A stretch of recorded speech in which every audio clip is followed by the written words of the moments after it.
Hello and welcome to American Friction, the US politics podcast that didn't get invited to J.D. Vance's barbecue in the Cotswolds. I wouldn't have gone anyway. I'm Jacob Jarvis. I would have gone because free burgers.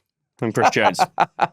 And joining us today is, of course, Nikki McCann Ramirez. What's your favourite barbecue food? My favorite barbecue food? Oof. Probably hot dogs. I love a good hot dog. Hot dogs. Hot Nice. dog. Like Glizzies. a good, like, not a glizzy. Not even necessarily a glizzy. Like a good, like, brat. Oh, Okay. with like sauerkraut and a ton of mustard. Now you're getting too European with it. I liked that you went for just a really, really Hot dog. American No, but that's the thing. answer. I do go European with it. Yeah, well... Also, just like a you're not allowed. good steak. We love a steak. We love a burger. That we love works it all. out pretty well. Grilling it's all is good. superior. Yeah. Grilling is superior. Make a t-shirt with that on, Chris. Note that down. Right, on this show, so a bloke called Big Balls got beat up in Washington, D.C., and now Trump has sent in the troops. Okay, that's good then.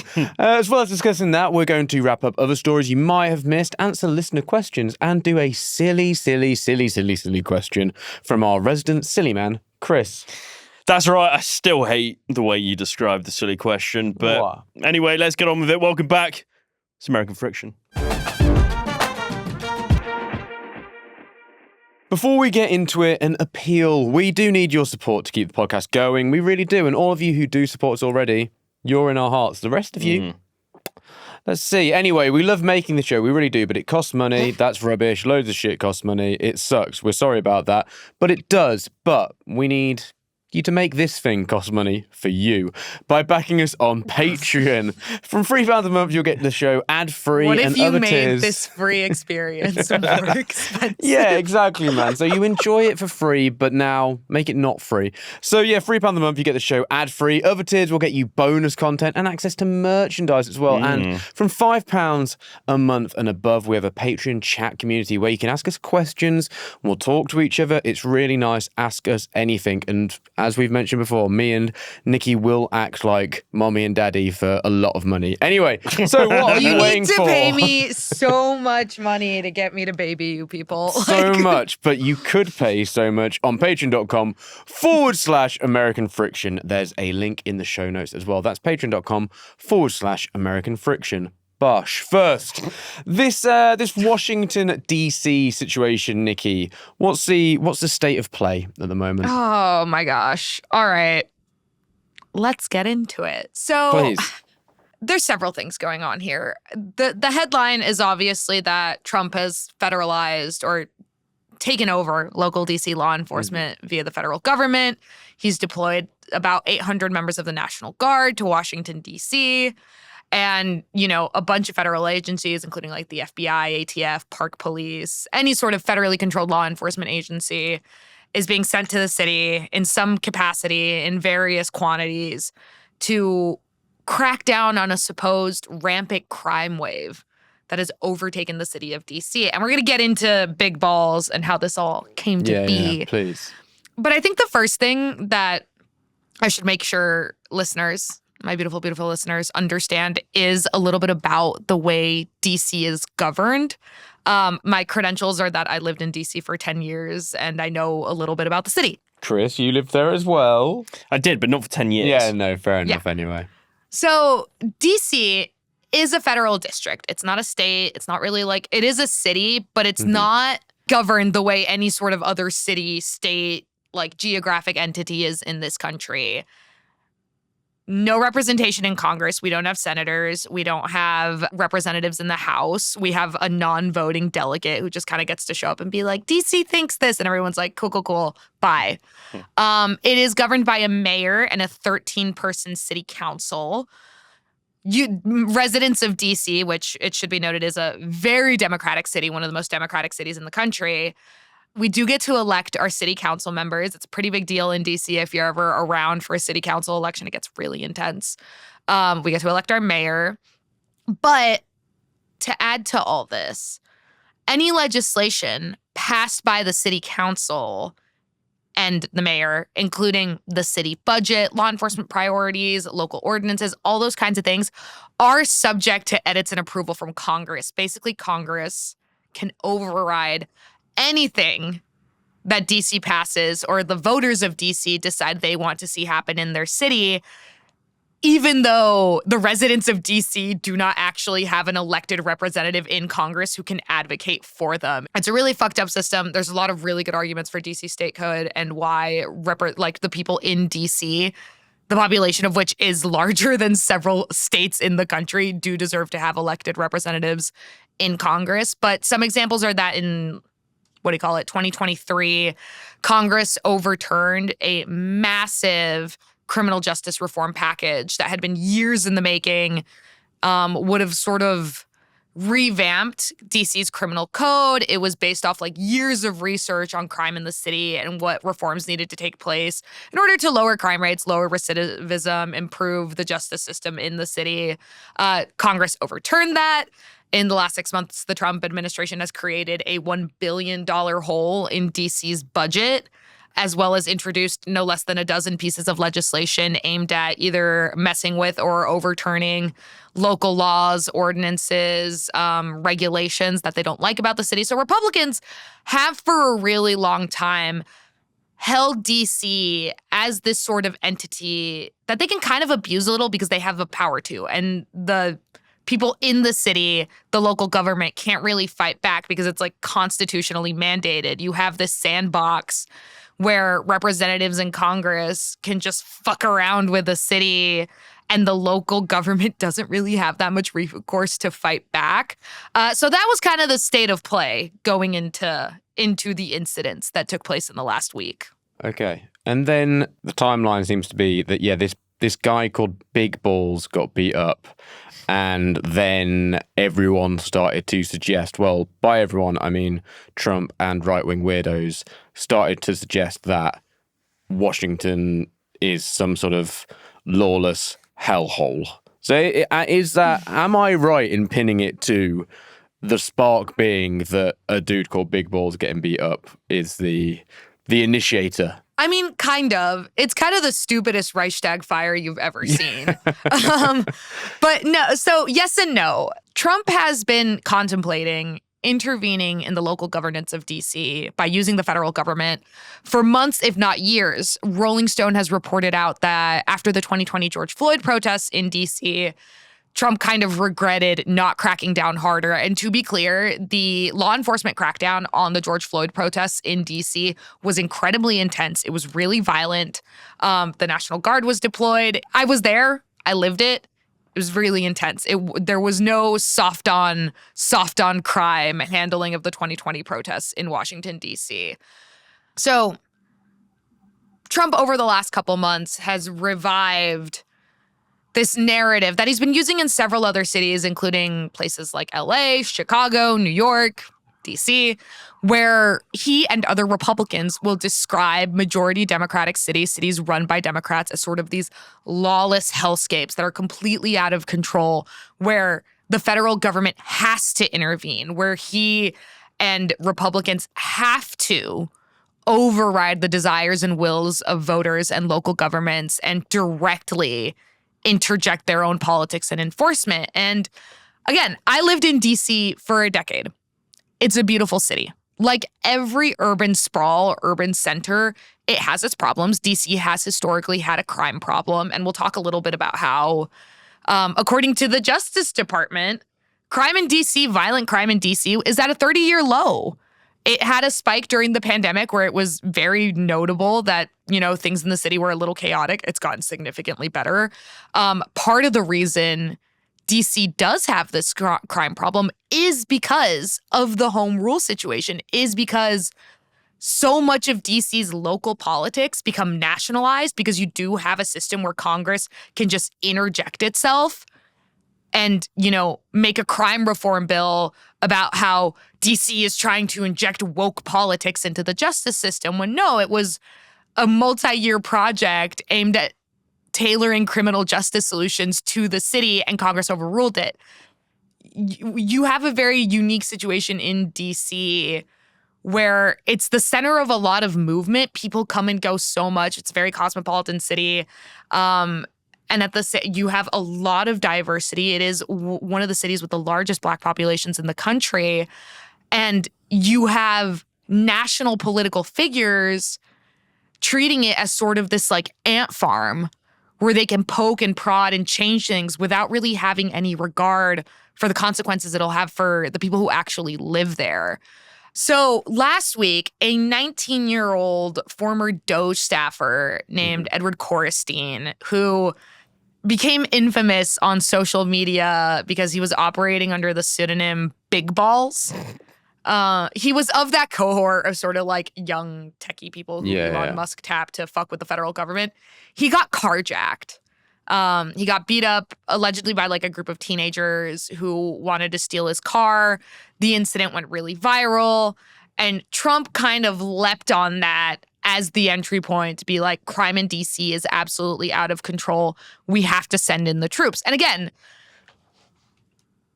it's not actually about crime. It's not actually about security. It's about a shock and awe operation like what he did in Los Angeles. It's about generating the headlines that, you know, Trump is cracking down on crime in liberal cities. It's about clearing out homeless encampments. I think they've arrested like maybe a couple dozen people. A lot of them seem to be for just kind of like minor, what's it called? Like quality of life infractions. Like, oh, you're like smoking and drinking where you shouldn't be.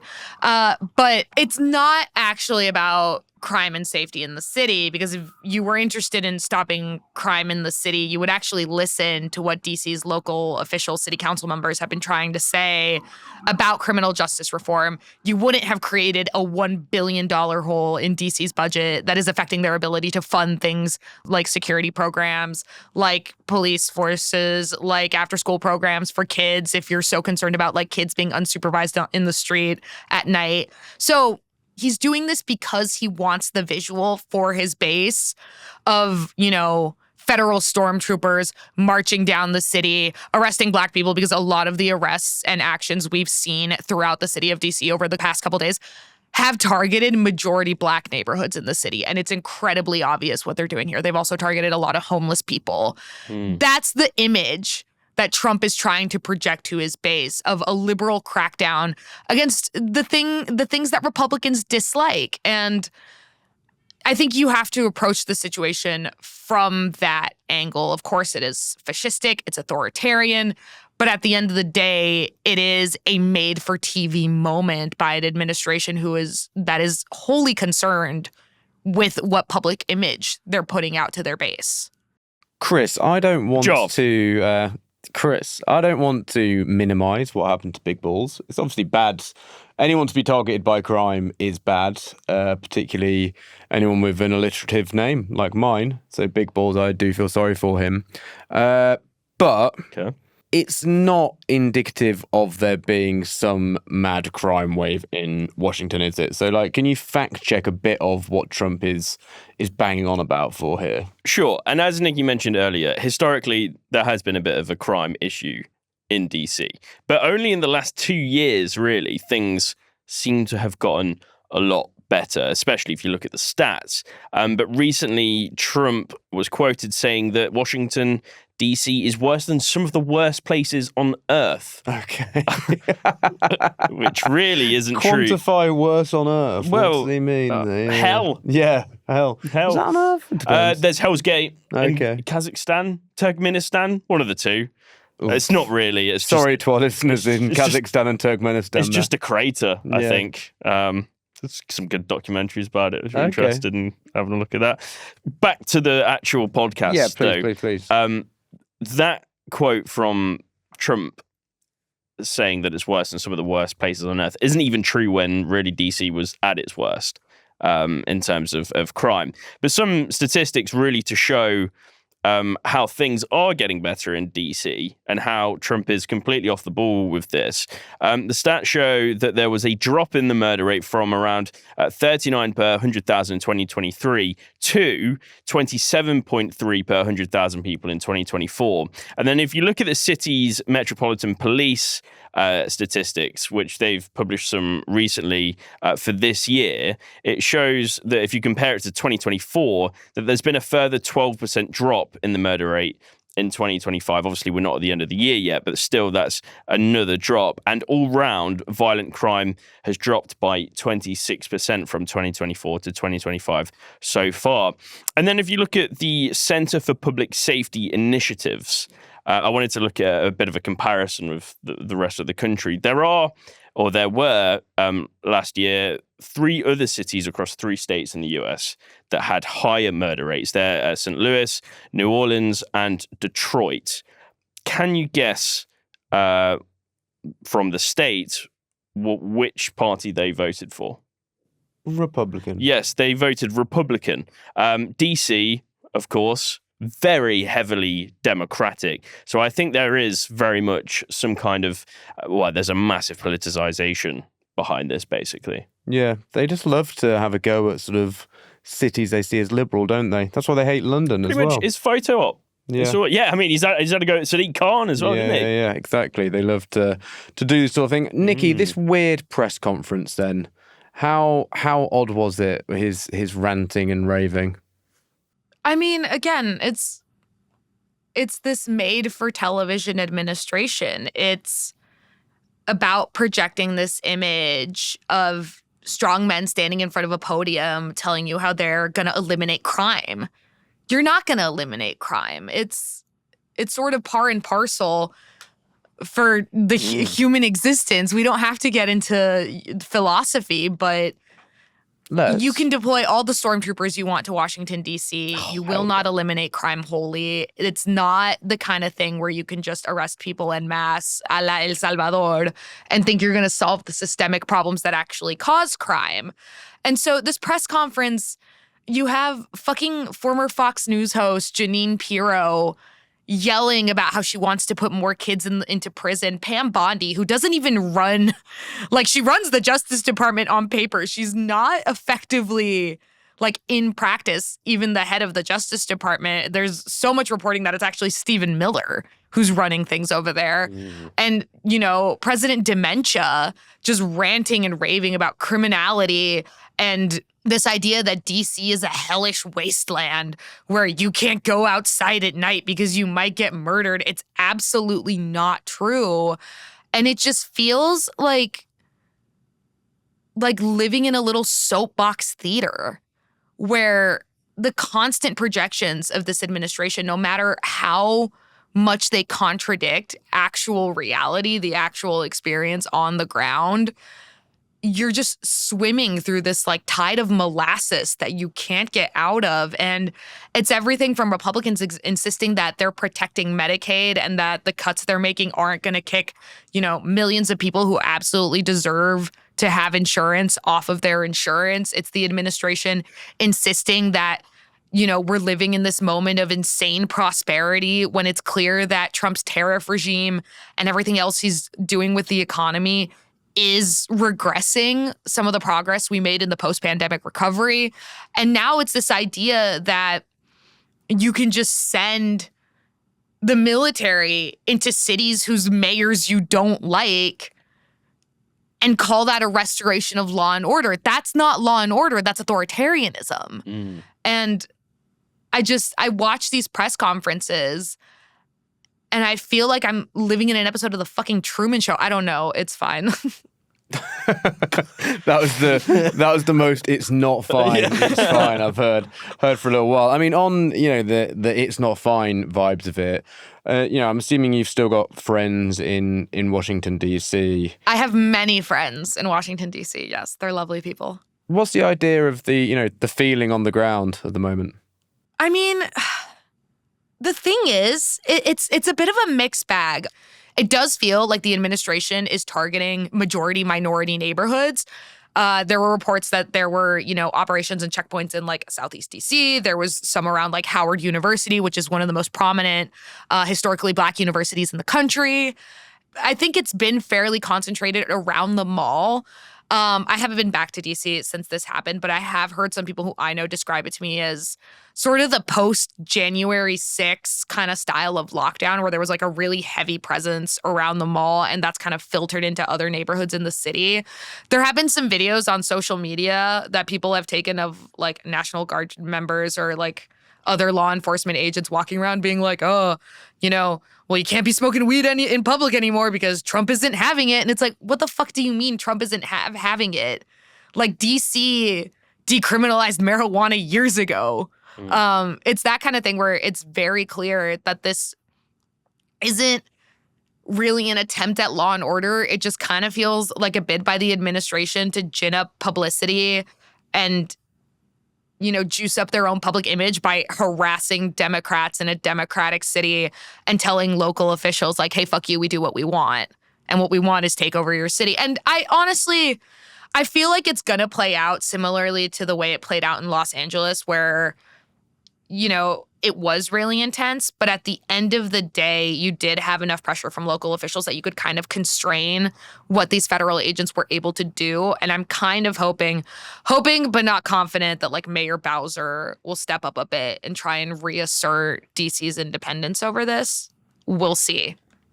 Theoretically, the order to deploy these like National Guard troops and stuff is only in effect for 30 days, and then Congress has to approve it or like approve an extension. It's a Republican Congress. Why didn't you ask me if I've got any friends left in DC? You haven't got any friends. That's fucking rude. Now, have you got any friends left in DC? You've got at least 2 on the pod, Chris. Yeah. Ignore Yeah. him. Well, I'm not there anymore. Oh, wait, in DC, I am your friend. I am your friend, Chris. Me and Nikki actually used to live around the corner from each other. Did We you? Never did, met. It's true. Never met. Never met. Never met. Until Wow. now. That's so strange that in a big city you wouldn't just be bumping into just random people all the time. Yeah. Yeah. Anyway. Nikki, does it feel like the goal is, just a final question on this section, does Trump want to do this everywhere, basically? Does he want to try and do this in, you know, New York? Does he want to do it in LA again? Does he want to just be able to do this in any big Democratic stronghold where he can flex his muscle? Oh, yeah, absolutely. 100%. He's mentioned Oakland, Baltimore, Chicago, New York. Again, Democratic cities with a large immigrant, non-white population. So yeah, just a quick Google search based off like FBI crime statistics, some of the cities with the highest crime rates in the country. I don't think this is necessarily limited to just violent crime. It might be in general, like crimes against persons. But you have like Memphis, Tennessee, Cleveland and Toledo, Ohio, Little Rock, Arkansas, Springfield, Illinois, Beaumont, Texas. Those are purplish and outright red areas. Like, you don't see the Trump administration talking about deploying National Guard troops to Beaumont, Texas to crack down on the law, because it's not about law and order. It's about fucking with his political enemies. Anyway, but yeah, he's mentioned a couple other cities. Federal takeover is coming to a local entity near you. There's another Beaumont that Trump should deploy troops to. Where's that? Beaumont Lees. Leicester. Niche Leicester reference. Yeah, very nice. Thanks, man.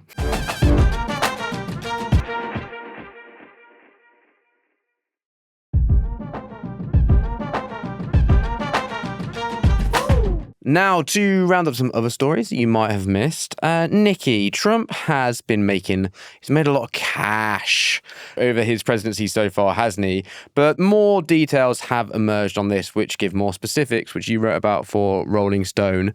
Can you talk me through these billion-dollar specifics? Yeah. So this week, The New Yorker put out what might be the most comprehensive analysis / attempt at figuring out how much money Trump and his family have made off of the presidency over the course of his first term, the interregnum, and then the current term. And the ballpark amount, and again, this is a low ball because the New Yorker tried to be like pretty conservative in its estimates and leave room for doubt where doubt existed, is about $3.4 billion. Whoa. Oof. Yeah, which is an insane amount. And it's important to contextualize this in sort of the philosophy that Americans had about the presidency and its financial implications before Trump. Like, everyone knew that a former U.S. president got rich. Yeah. The sort of expectation is, you know, they know things, they invest in things, they take on speaking fees, they write books. they take up a chair at some, university or whatever. But the expectation was always that, like, you could be a little weird and corrupt about it, but you did it after you left office. The 4 to 8 years you were in office, you were supposed to be really austere. Your finances were the subject of scrutiny if you were spending too lavishly, if your dress was too nice, if you were getting too uppity about what food you served at the White House. It would become a thing. It would become a news story. And obviously, we all lived through the multi-year saga of Republicans accusing the Biden family of all these sort of like corrupt business dealings in Ukraine, of Hunter Biden becoming this sort of cudgel for a convoluted anti-corruption message that was pushed by Republicans.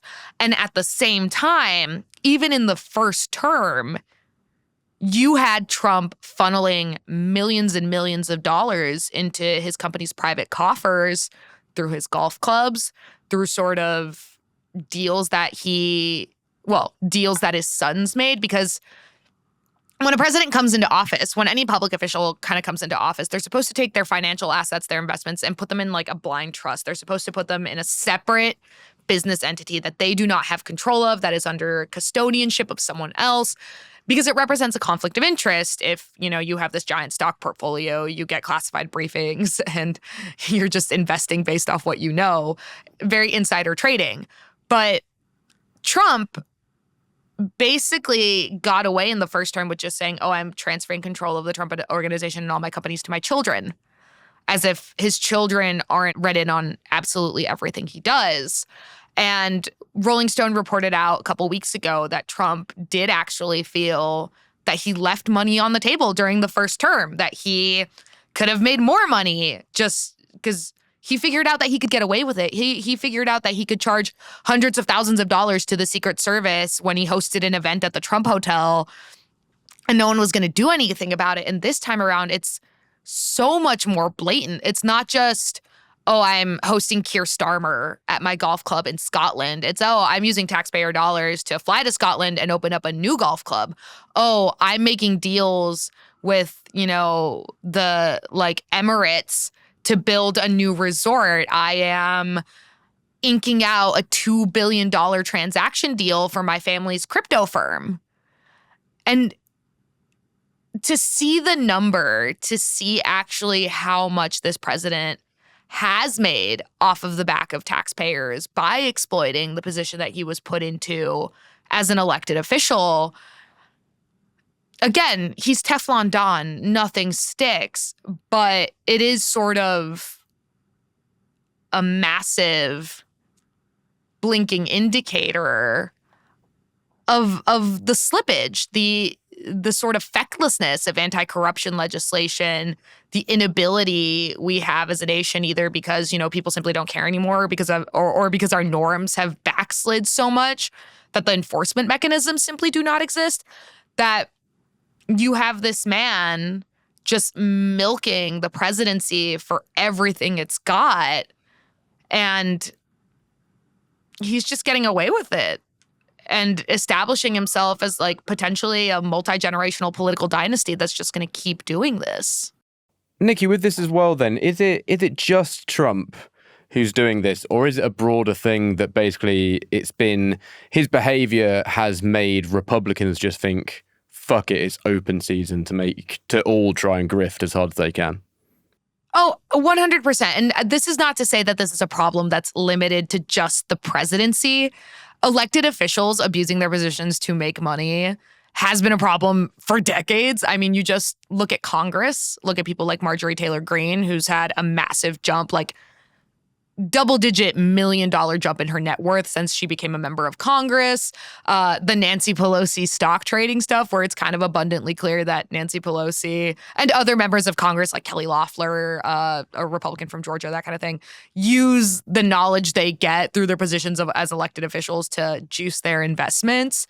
And the problem here is that these elected officials are allowed to police themselves. They are the ones who ultimately pass or reject the anti-corruption laws that then they would be beholden to. And it's incredibly difficult to get them to agree to hey, you have to like divest from all these industries if you're serving as an elected member of Congress. They're never going to approve a bill that says that. So we're all just kind of stuck with this. Yeah, it's hard to ask the people profiting off corruption to then crack down on the corruption, I suppose. Right now, we've got a running order of awful people to speak about now as we come towards the end of the show. RFK Jr., Chris. Yeah, Joe. This vaccine stuff, the latest, it's horrible. It's bloody horrible. Yeah. Tell me that for It's nothing. really horrible. Yeah. So I'll give you his argument first. Mm-hmm. He says that after conducting research with, he didn't say exactly who, but he said they were top experts on vaccines. He said that the mRNA technology poses more risk than benefits when used against respiratory viruses, and therefore is introducing a cut of around about $500 million to funding for mRNA technology and vaccines. And he says he's making that halt to then focus on types of vaccines called whole virus vaccines that he says don't collapse or cease to work when a virus mutates. That's his argument. So his argument is he thinks he wants what he believes to be better vaccines. Oh yeah, he's basically so he is being pro-vaccine here, which is very weird from him. But in a way that's very, anti-science in a way that It doesn't make sense. Though. No, because a lot of health experts, as I'm about to say, have come out and said, what's he on about, basically? And said that the way he's talking about mRNA vaccines is as if they've done nothing at all to help people, when that's completely untrue. So there's been a lot of bad reaction to what he's been saying, and rightly so. And a couple of quotes here, Dr. Peter Hotez, a professor of pediatrics and molecular virology at Baylor College of Medicine in Houston, told ABC News, he said this: "What Mr. Kennedy's and HHS's actions are doing is weakening our pandemic preparedness and weakening our biosecurity." And then there was another quote as well that caught my eye from Mike Osterholm speaking to Sky News. He's a University of Minnesota expert on infectious diseases and pandemic preparations. And he said, and this is pretty scathing, "I don't think I've ever seen a more dangerous decision in public health in my 50 years in the business." So there's been a lot of backlash to what he said about this. But also, I just want to make a point here as well, that this is about more than just vaccines as well. This is about misinformation and the dangers that misinformation can present in the real world when it comes to violence. And it's only about a week ago that we saw a gunman wield a weapon and take the life of one police officer at the Center of Disease Control and Prevention, HQ. And that gunman was reportedly convinced that COVID vaccines that he received was responsible for his depression. And there's been, lots of other examples of misinformation spiraling into violent actions. But after that event at the CDC HQ, there was a note that was passed around from Susan Monarez, who's the director of the CDC, and that note was shared with the media, and it says this: it says, "The dangers of misinformation and its promulgation has now led to deadly consequences. I will work to restore trust in public health to those who have lost it through science, evidence, and clarity of purpose. I will need your help." So it's fair to say that RFK Jr. he's facing a lot of backlash at the moment, and the things that he's saying and the things that he's doing are really resulting in real world dangers and impacts that are putting people's lives at risk. Nikki, a final bit of our horrible people roundup then. Laura Loomer and Marjorie Taylor Greene. I'm not going to say, I won't say the girls are fighting because we got in trouble last time. But Did we? a Nikki reminder said to that. listeners. I know, but I put it in the headline. Nikki said it. It wasn't I know, fair. Nikki said it, and then I put it in the headline, and everyone took issue. Everyone said it was us. Guys, it's an Azealia Banks meme. That's Wait, all. why did people got mad? Yeah, a few people got mad at it being sort of like sexist, I think, and I had to reply. What? I know. No, I had to reply to several people saying, "Oh, it's just a quote from Azealia Banks. The girls it's like a funny are fighting." meme." And then I sort of said, "I was like, well, AOC said it. You know, Nikki said it. Nikki said it. We didn't even say it. You know, us blokes didn't bloody Oh, say you it." guys are just catching strays. I I'm know, so man. sorry. It wasn't our I know, fault. but so yeah, I'm not allowed to quote Azealia Banks anymore. Apparently, I mean, thank you, internet. yeah. So yeah, great. But anyway, the girl, as you might say, Nikki, but I wouldn't. The girls are fighting, aren't they? What's going on? So, Laura Loomer, the like racist, Islamophobic, right-wing social media personality who has this like bizarrely close relationship with Trump, has for a while now, sued Bill Maher, the TV host, for defamation because Bill Maher on one of his episodes made a joke where or said something insinuating that she was sleeping with President Trump. And Loomer was deposed. I have read a lot of legal documents over the course of my time in this profession. I have never encountered a document like this one. It is a glimpse into the mind of an insane person that has an unjustifiable amount of political power. It is...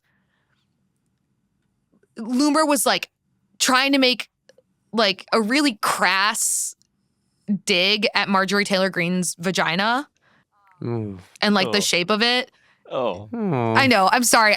We're going to get into it. Yeah, you're going to have to explain that more. Okay, so at one point, this is a legal deposition. This is Laura Loomer sitting down with a lawyer and being asked questions for a defamation lawsuit. Like the psychosis. Anyway, so she tells the lawyer that Marjorie Taylor Greene has Arby's in her pants. Arby's being like a fast food chain in the United States. Don't fucking laugh. Do not fucking laugh. Do I need to explain that reference to me? Yeah, what's that mean? I know exactly what that means. What's it mean? Don't. What's it mean? Like burger? Like they're burgers? What's Arby's? Like Arby's is like sliced sliced beef. Like no, but okay, no, I'm sorry, we're not. So it's like a beef sandwich. We're not beating the sexism allegations. No, okay. Well, yeah, but this is yes. Laura So Loomer. she was basically saying that like Marjorie Taylor Greene had a vagina that looked like a roast beef sandwich, which is like it's fucked up and stupid. But then when the lawyer is like pressing her to elaborate, she then sort of switches tactics and it's like, no, she actually has a sandwich in her pants. Like starts insisting that Marjorie Taylor Greene literally has like an Arby's sandwich in her pants because she realized how fucked up it sounded that she was saying this in a legal deposition. There was another moment where she just randomly goes, oh, well, I have it on good authority that Lindsey Graham is gay. And the lawyer just responds, I didn't ask you that question. I appeared in the deposition briefly. She was asked about an article I wrote, which made me feel fun and cool and influential.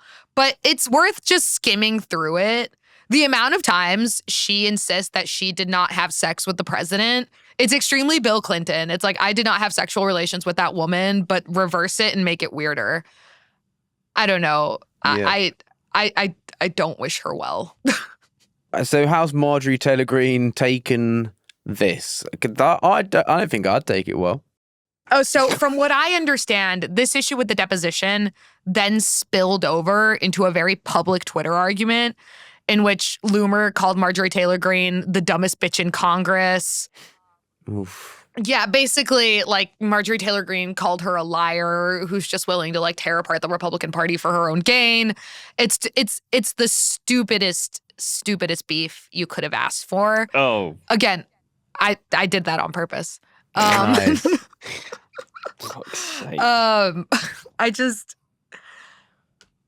This is where we are as a nation. Yeah, this is where we are as a country, and I do not believe we will be able to recover. And that sometimes makes me really upset. Other days, I feel like I have no choice but to laugh to my grave. Yeah, you just got to vibe with it. Well, it's good that Laura Loomer can just get security officials fired like that.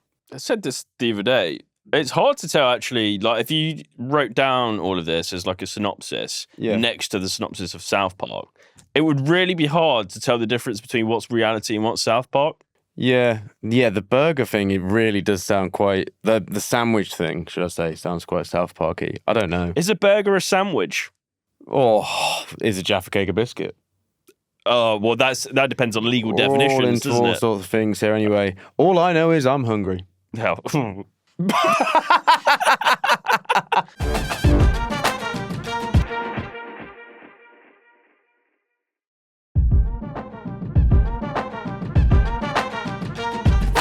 Right, let's get on to listener questions. This one is from Zach, and this ties us back to the first bit of conversation we had.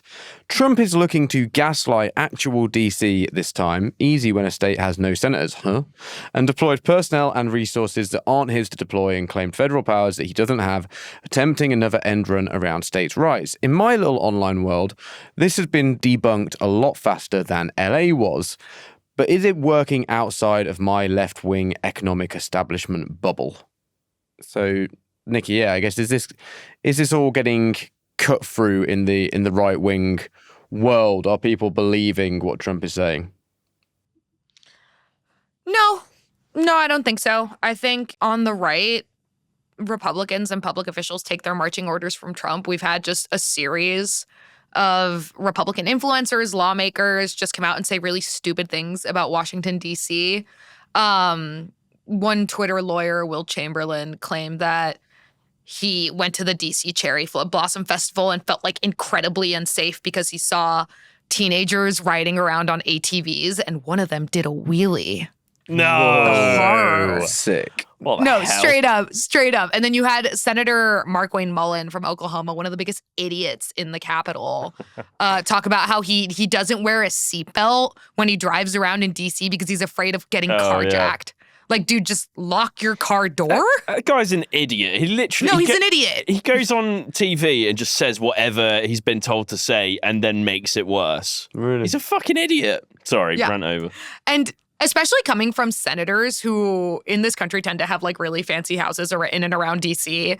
I don't buy it. I don't buy that you constantly feel like you're on the verge of getting like knifed in Washington, D.C. It's not the case, especially if the area you work in is Capitol Hill / downtown the mall.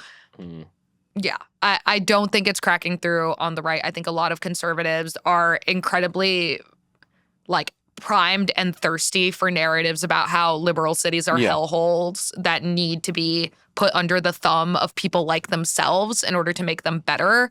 Yeah. Now, Edith Haas asks us, Tesla has branched into electricity supply and has plans to enter the UK energy market.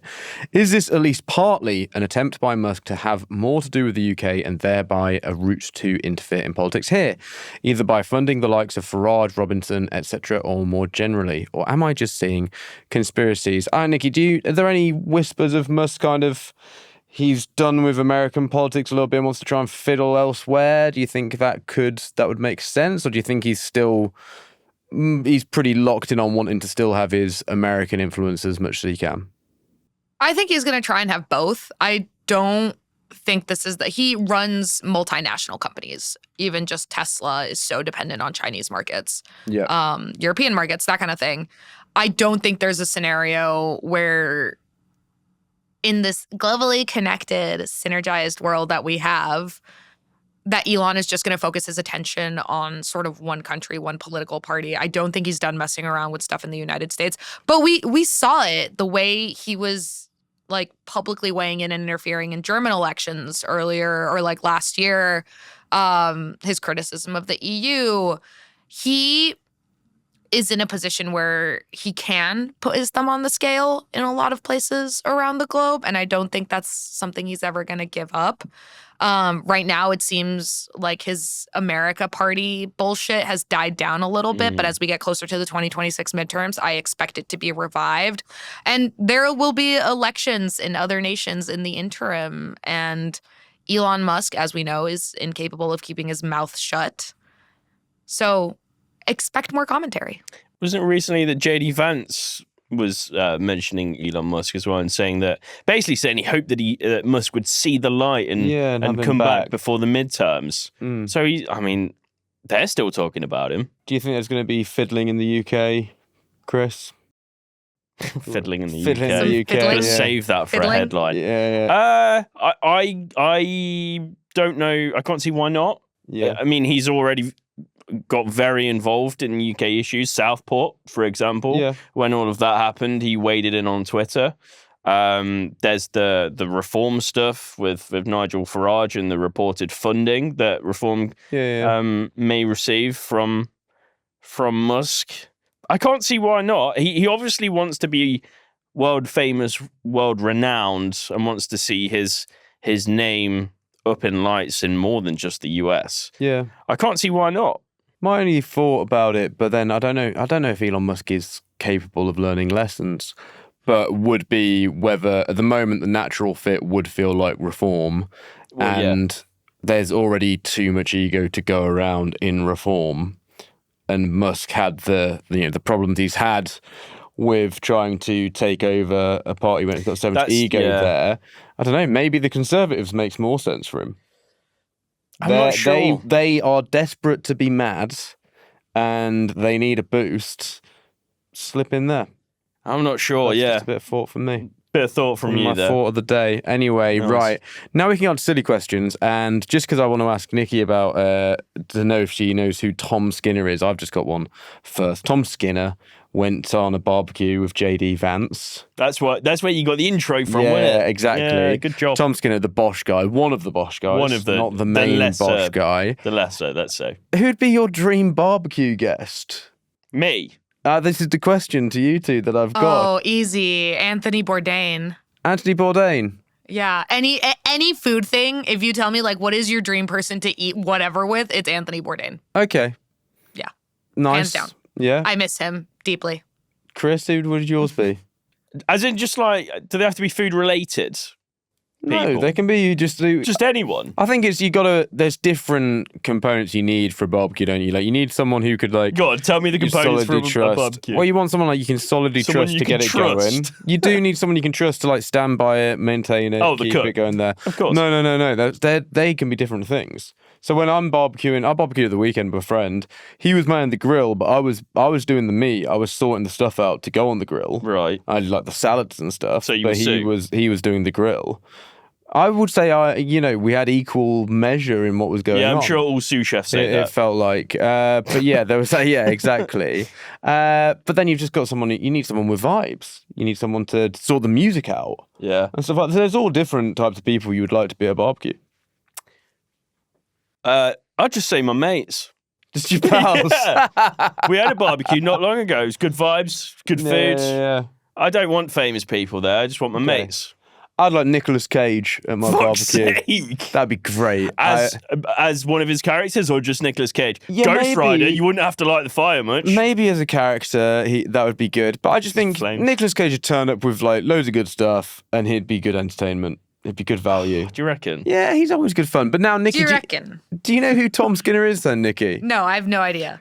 Do you want to explain, Chris? or- He says Bosch a lot and he was on The Apprentice. That's all I know. That's pretty And he's much on it. social media. Sometimes he goes to Ted's, is it Ted's Cafe? It's Dino's Cafe.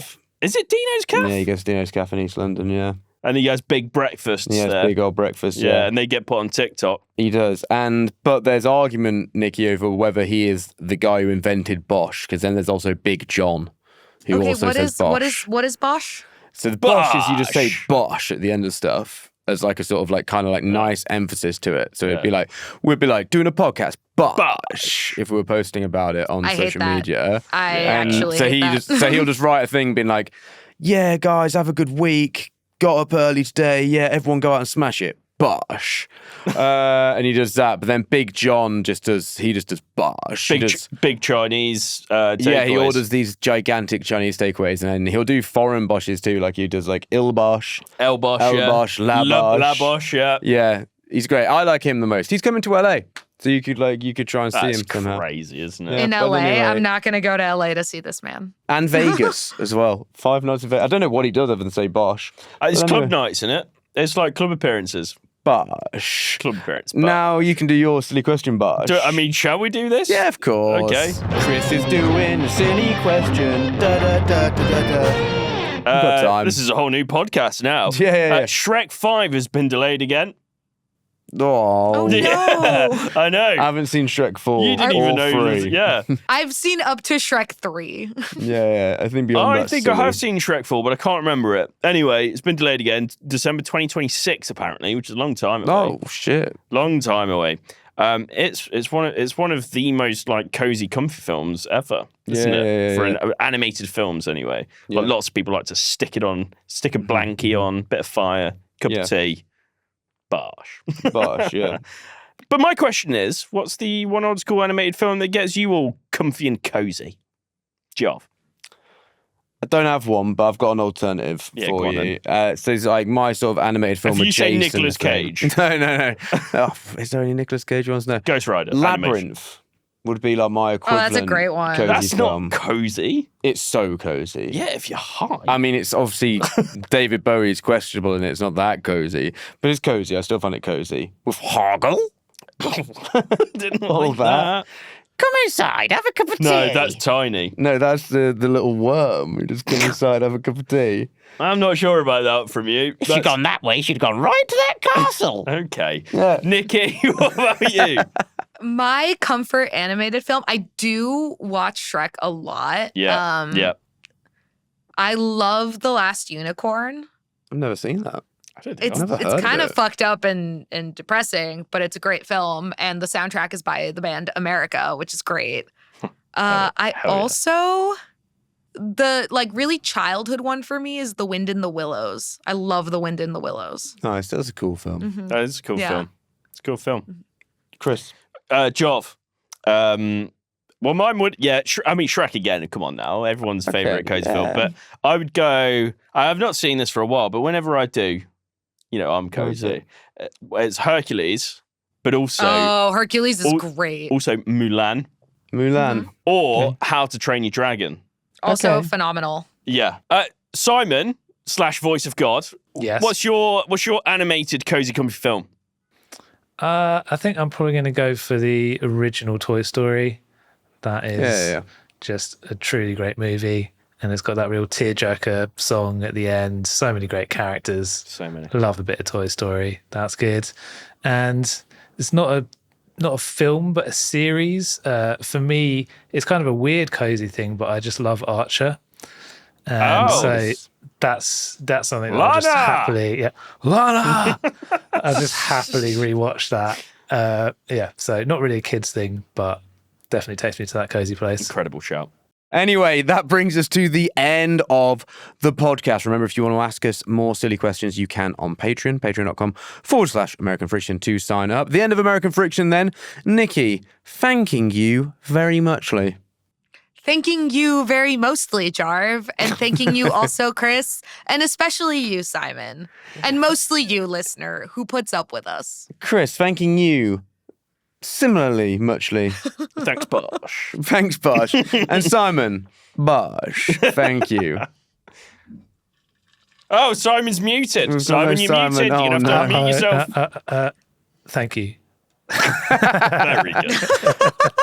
Bosh. Simon said, Simon Bosh. And listeners, thank you, Bosh. And remember, if you want to support us on Patreon, Bosh, you can go to patreon.com/American Friction. We'd really appreciate that. If you can't back us financially, we do get that. But what you're going to have to do, right now, if you can, if you're safe, rate, review, subscribe, wherever you are listening to the podcast.